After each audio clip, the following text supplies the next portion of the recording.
Pooja, and today my father and I are going to be discussing certain issues that most children, adults, and teenagers face. Ready? Yeah.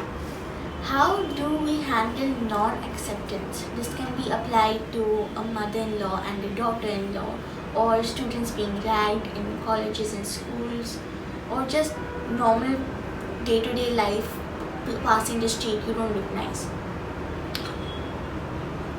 Normally, non-acceptance comes from somebody's insecurity and inferiority complex. Okay?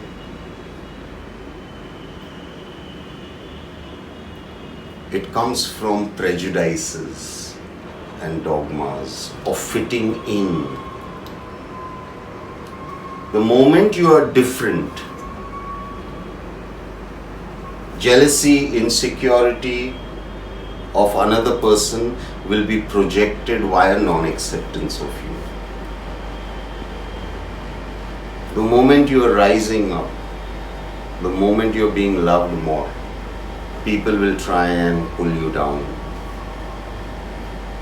It is not your problem, it is their problem. Remember one thing, non-acceptance is not your problem. A daughter-in-law or a mother-in-law may have been conditioned to think that this relationship is doomed. Yeah, because even I get to wonder sometimes. There's a serial of Star Plus, Kiki Saas Bhi Kabhi Bahu Thi, that got me thinking that yeah, the mother-in-law has been cheated like this before. Why does she treat the daughter-in-law the way she didn't want to be treated? Yeah, that's what I'm trying to tell you, that they have certain patterns and set things in their mind that this is how a particular relationship is supposed to be. Okay? Or they feel insecure about their place in the family, so they try and put somebody down. Most people do that. When they are insecure, they will not rise, they will try and drag you down. Who gets ragged in school? Normally those who are different.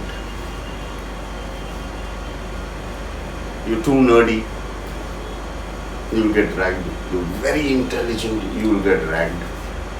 You look or talk differently, you will get ragged. You're homosexual or lesbian, you will get ragged. Why? Because people feel insecure about anything different. Non-acceptance is not your and my issue, it is the issue of that person. Don't make it. The problem is we tend to make it our issue. Why am I not being accepted? Or I am wrong, I must be doing something. We make it our issue. It's not our issue, it is the other person's issue. That person has a problem with you. That is why the person is not accepting you as who you are. It's not your problem. Don't change for that person. Unless you're changing for the better. Otherwise, don't change. People will not accept you over your religion, over the color of your skin, over your dialect, over your size, over your happy dilemma. They might not accept you for crazy reasons. Don't fall into their trap. Don't give the power of your peace of mind to somebody else. Do you understand that? Yes. Never do that. And don't try and conform to somebody else's prejudices and thoughts and thinking. It may be one person, it could be family, it could be society. Just because 10 people think something, it does not make it right. So remember, non-acceptance is not your issue, it's that person's issue. And if that non-acceptance is going to make you change, then you have made it your issue. And you are in a bad place then. Yes, be considerate.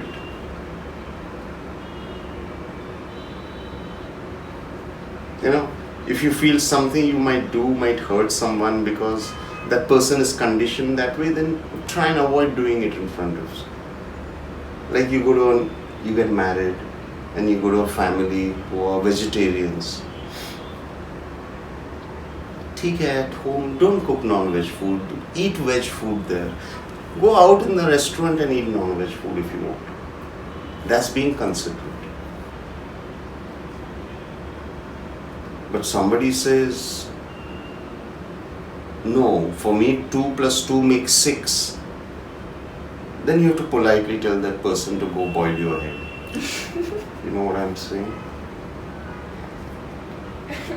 But don't get caught up in their prejudices and dogmas and absolute bullshit thinking. And you'll find a lot of people in the world with they're very small-minded, very petty. We call them small people. Don't let small people lead your big life. Okay? Okay. Thank you, Jai Baba.